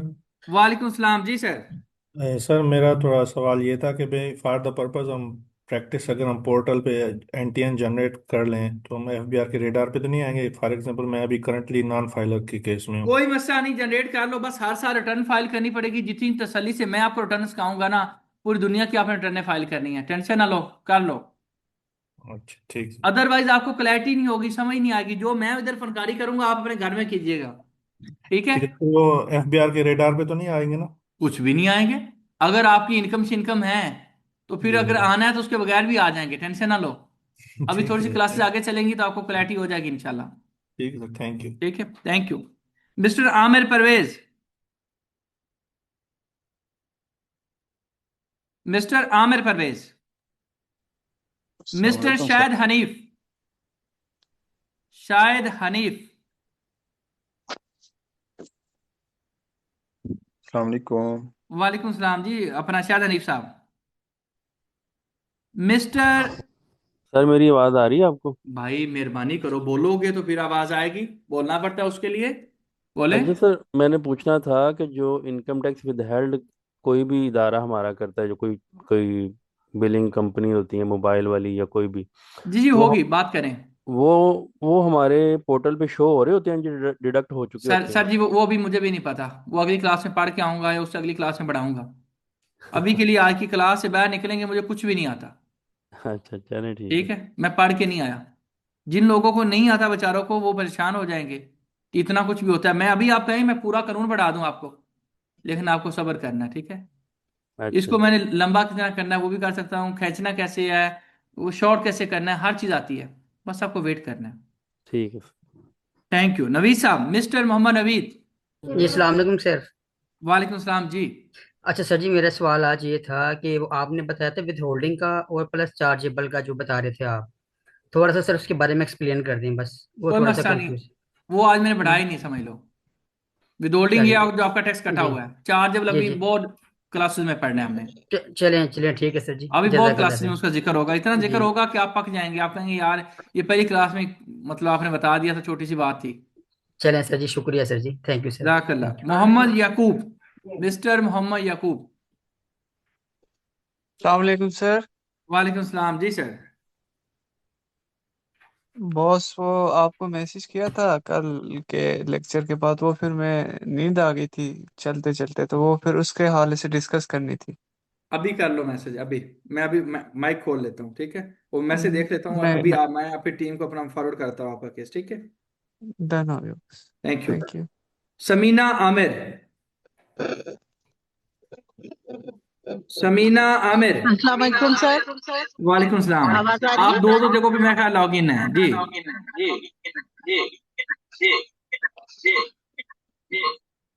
अब सही है? हाँ अब ठीक है। जी सर। सर मुझे पूछना था कि एओपी में आपने बताया और सैलरी इनकम का बताया, तो एओपी में अगर पार्टनरशिप हो और पार्टनर कोई अभी सैलरी अभी नहीं ले रहा पढ़ा, है। एओपी को अभी पढ़ा ही नहीं है। एओपी का बस मैंने ये बताया 4 हेड्स होते हैं, वो भी कंपैरिजन पर्पज से। एओपी के बारे में अभी हमने मैडम नहीं पढ़ा हुआ। नहीं तो सर सैलरी इनकम की पूछ रही हूँ ना मैं तो। अभी सैलरी इनकम में नहीं पढ़ा। चले ठीक है। ठीक है। ओके। चलें, चलें जी। बहुत शुक्रिया आप लोग का। Sir ji uh, sir I have a question. भाई आप भी हैंड रेज करें, बाकी लोगों ने अगर हैंड रेज किया हुआ है। शेख साहब, चलें पूछे। जी अस्सलाम वालेकुम सर। वालेकुम सलाम जी।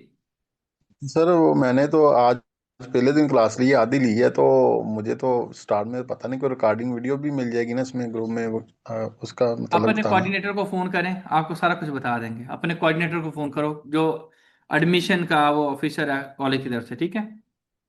सर अस्सलाम चलो वालेकुम। ठीक है। जी विवेक। सर मेरा एक सवाल था। आपने पहले जैसे कहा कि जी विवेक, दोबारा माइक ओपन करो। सर आपने जैसे कहा कि इनकम टैक्स जो है वो डायरेक्ट टैक्स ऑन प्रॉफिट है। तो प्रॉफिट जब टोटली अमाउंट पे हम टैक्स विथहोल्ड हो रहा है, तो क्या हमें प्रॉफिट पे भी टैक्स देना पड़ेगा फर्दर?